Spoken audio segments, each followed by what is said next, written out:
io invito a salire il mio amico Andrea Sardo. Fate un applauso perché è uno di voi, questo è uno di voi. Vi garantisco che è uno di voi. Vedete come si presenta già uno di voi. Quindi partiamo da questo presupposto. Ben trovato, Andrea. E allora, noi perché ti abbiamo voluto coinvolgere? Perché tu sei la rappresentazione plastica di quello che, ad un certo punto, un giovane fa.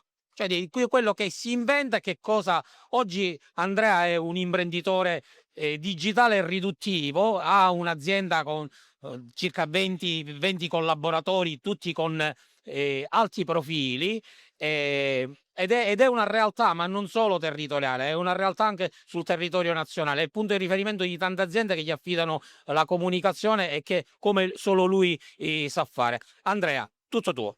Però prima di iniziare, per evitare di fare un discorso a 12 persone, voglio dire una cosa importantissima. La cosa più triste di questa evoluzione è il danno che sta creando questa evoluzione è la distrazione. Questo è un grandissimo mostro da combattere. Nessuno vi spiegherà come si fa se non vi concentrate. La vita è fatta di un sacco di cose noiose che sono molto importanti. Anzi, spesso le cose noiose sono importanti. Le cose buone fanno male.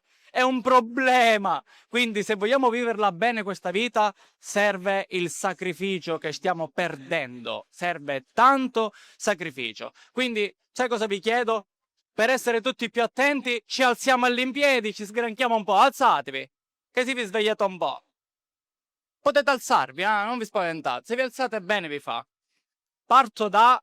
Intanto mi chiamo Andrea e vengo in pace. Per chi non lo sa, seppur ho 40 anni, sono uno di voi. Perché penso che la mia età biologica sia bloccata a 28-30, non di più. 4 false credenze. Perché col mondo digitale si sta creando un sacco di caos e la gente non sa quali possono essere i futuri miti, esempi da seguire, no? La domanda da fare oggi deve essere: come posso usare il digitale per costruire un lavoro vero? Perché è possibile. Partiamo da OnlyFans. Chi conosce OnlyFans? Tutti. Quindi io mi apro un OnlyFans e divento ricco o ricca. Purtroppo si sta dicendo questo. Non è così. Perché la realtà è che nel 2024 al signor OnlyFans gli sono entrati 7,2 miliardi di dollari. Miliardi sono 7 mila milioni di dollari. Ai creators, alle ragazze che hanno venduto la dignità e che hanno rischiato tantissimo, sono entrati solo 4,6 di questi milioni. E la media per utente è di 100 euro al mese. Ricordatevi che aprire un canale di questo genere rischia di minare il vostro impatto sociale. C'è la difficoltà di fare pure la commessa, quindi valutate bene. Si guadagna 100 euro al mese. Tutto il resto, pochissime persone guadagnano qualcosa in più e sono quelle che poi vediamo. Andiamo avanti. Follower uguale successo. Siamo in un mondo di creators. Pensiamo che faccio il youtuber, faccio l'influencer, faccio un botto di soldi. Anche questo a malincuore non è reale. Ovvero il 72% dei creator, di chi lo fa come mestiere, incassa meno di 500 dollari l'anno. Le persone che noi conosciamo sono contate su 2 mani.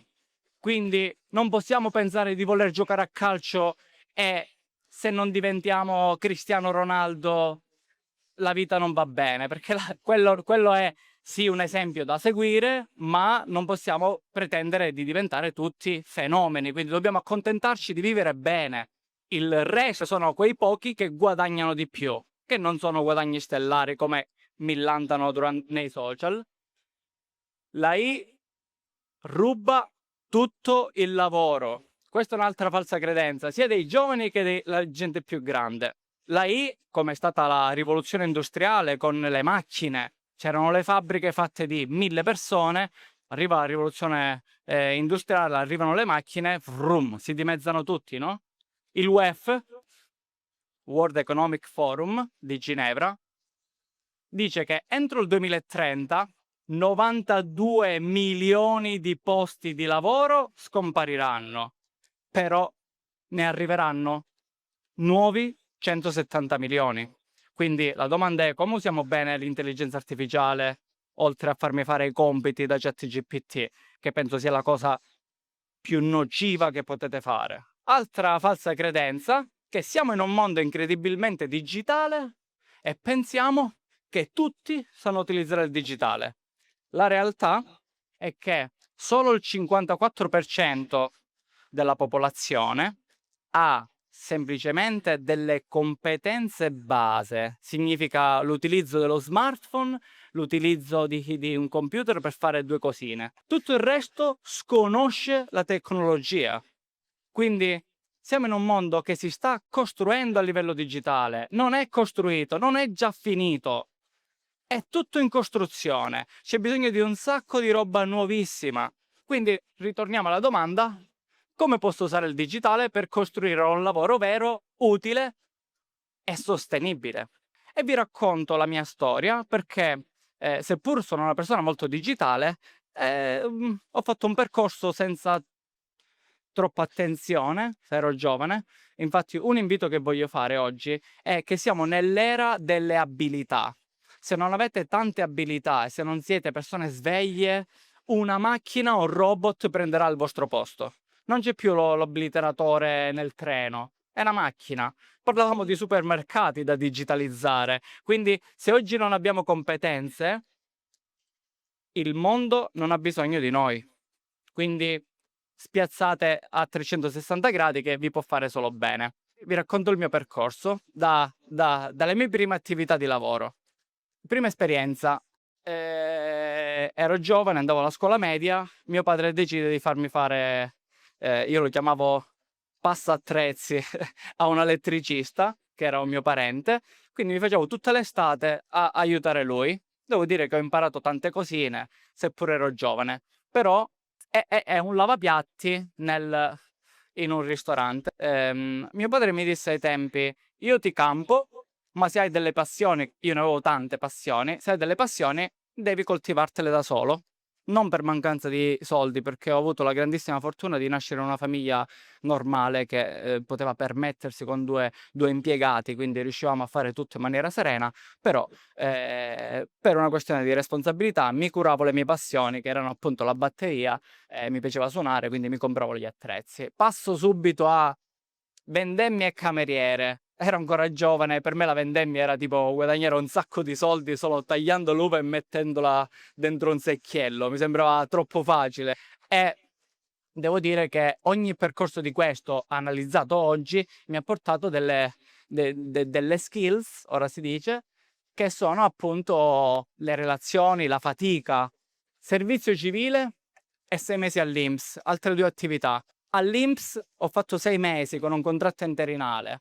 Quello mi ha insegnato un po' di responsabilità, gli orari precisi, scanditi.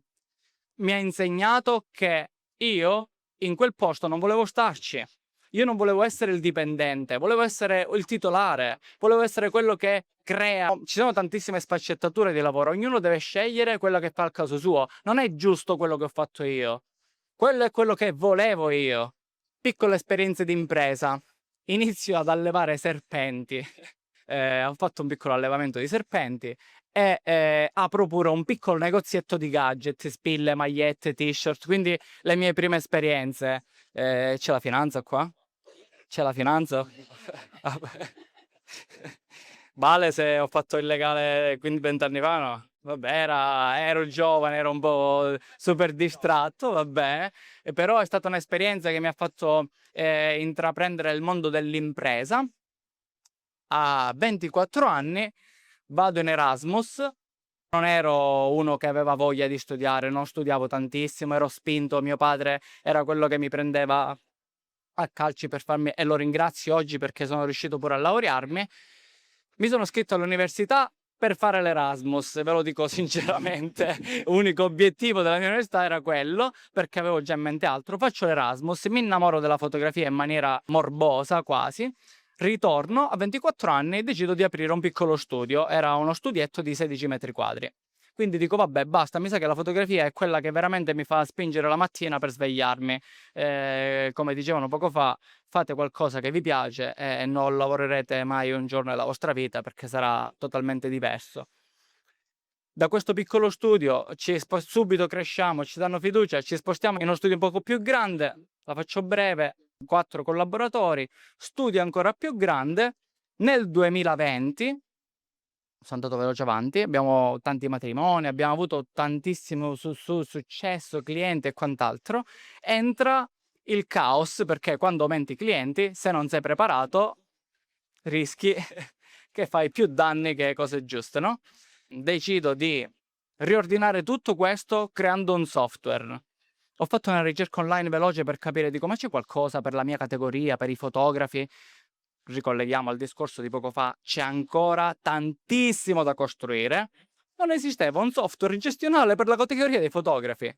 Semplice. Dico, ma perché devo aspettare che esca un software del genere? Lo costruisco. Contatto un mio amico, si chiama Johnny Buscarino, è qui con noi. Fai così, Gio. Lui è quello che l'ha creato. E chiedo di fare un software. Altra cosa importante che trovo quando parlo con tanti giovani, molti mi dicono sì, ma tu hai creato un software, tu hai le competenze. No, io non so come si fa un software, cioè non ho la più pallida idea di come si crea un software. Io volevo creare il software, non volevo crearlo io. Mi sono affidato a chi ha le competenze per farlo. Giovanni oggi è un mio socio, lanciamo a PureShoot, creiamo un software per fare lo smart working e dopo 15 giorni che lo lanciamo, lockdown. La parola più comune del lockdown è stato lo smart working. C'è una frase bellissima che dice: durante una guerra c'è chi piange, c'è chi vende fazzoletti. Ci siamo ritrovati in questa condizione di avere un software che aiutava i nostri clienti a gestire al meglio i loro clienti da casa, in smart, con la sicurezza. Abbiamo capito che per andare forti avevamo bisogno di soldi, che è una cosa problematica per chi vive in Sicilia, perché non c'è network, non ci sono tante realtà che ti aiutano. Decidiamo di andare in banca a sbattere i pugni col titolare, col direttore della banca per farci dare un prestito. Riceviamo un prestito per andare avanti. Finiscono i soldi e facciamo una raccolta fondi. Abbiamo raccolto 200.000 euro con AppShoot quando l'obiettivo nostro era 100. Abbiamo fatto un crowdfunding, ora abbiamo 70 piccoli soci e nel 2023 abbiamo cambiato sede, siamo cresciuti, ci siamo stabilizzati. Oggi questa è la nostra sede. Siamo a Racalmuto, non siamo a Las Vegas.